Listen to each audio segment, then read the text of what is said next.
Many people want to be faithful to God, yet quietly wonder what faith actually looks like when it comes to responsibility, work, and the things they've been entrusted with. For some, faith has been framed almost entirely as belief. For others, it has been framed as waiting. But when Jesus speaks about faith, he often does so through stories that involve action, stewardship, and trust expressed through responsibility. One of the clearest examples of this is the parable of the talents, found in Matthew chapter 25, verses 14 through 30. This parable is part of a larger teaching Jesus gives about readiness, faithfulness, and what it means to live wisely while awaiting the fulfillment of God's purposes. It is not a story meant to shame or frighten. It is a story meant to clarify. Jesus begins by describing a man who is preparing to go on a journey. Before he leaves, he calls his servants and entrusts his property to them. This detail matters.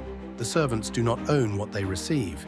They are entrusted with it, and the master does not give each servant the same amount. He gives to each according to their ability. That alone tells us something important about God's character. God is attentive. He is discerning. He does not demand the same output from everyone, nor does he measure faithfulness by comparison. What he entrusts is thoughtful and personal. To one servant, the master gives 5 talents, to another 2, and to another 1. A talent in Jesus' time was a significant unit of value.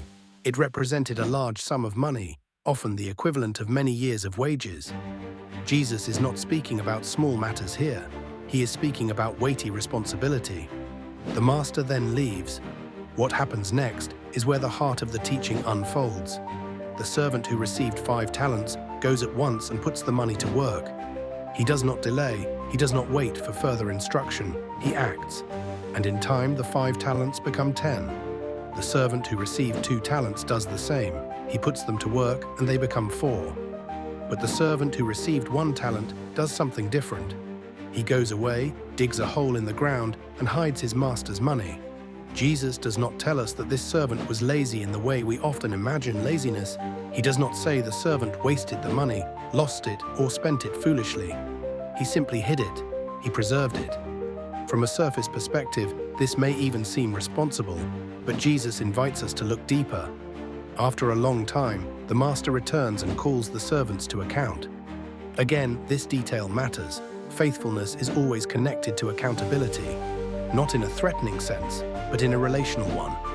Trust implies responsibility, and responsibility eventually invites reflection. The servant with 5 talents comes forward and presents the master with 10. He explains that he put the money to work and doubled what was entrusted to him. The master responds with joy. He says, "Well done, good and faithful servant. You have been faithful with a few things. I will put you in charge of many things. Come and share your master's happiness." The servant with 2 talents then comes forward and presents 4. He receives the same response, the same words, the same joy. This is important.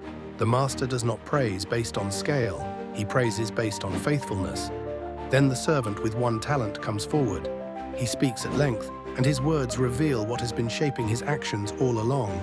He tells the master that he knew him to be a hard man, harvesting where he had not sown and gathering where he had not scattered seed. He explains that he was afraid, and so he hid the talent in the ground. He returns it intact. Fear, not failure, is the driving force here. The master responds firmly but clearly. He does not accuse the servant of inability. He addresses the servant's misunderstanding of his character and the choice to do nothing. He explains that even a minimal act of stewardship would have been preferable to inactivity. The talent is taken and given to the one who has 10. Jesus ends the parable with a sobering statement, but it is not meant to instill panic. It is meant to reveal a principle. Whoever has will be given more, and they will have an abundance. Whoever does not have, even what they have will be taken from them. This is not about cruelty, it is about stewardship. To understand this parable faithfully, we must be careful not to impose ideas onto it that Jesus does not place there. This is not a lesson about financial success as the world defines it. It is not a teaching about risk-taking without wisdom. And it is not a condemnation of those who feel hesitant or unsure. This is a teaching about trust. At its core, the parable of the talents shows us that faith is not merely belief held inwardly. Faith is trust expressed outwardly through responsibility. The servants who acted did not know the outcome in advance. They did not have guarantees. What they had was trust in the one who entrusted them. The servant who hid the talent believed he was being careful, but his care was shaped by fear, not trust. And fear, when left unchecked, often leads to paralysis. It convinces us that doing nothing is safer than stepping forward. Jesus gently but clearly shows us that this is not how God intends his people to live. Biblical wealth, when viewed through this lens, is not about accumulation for its own sake.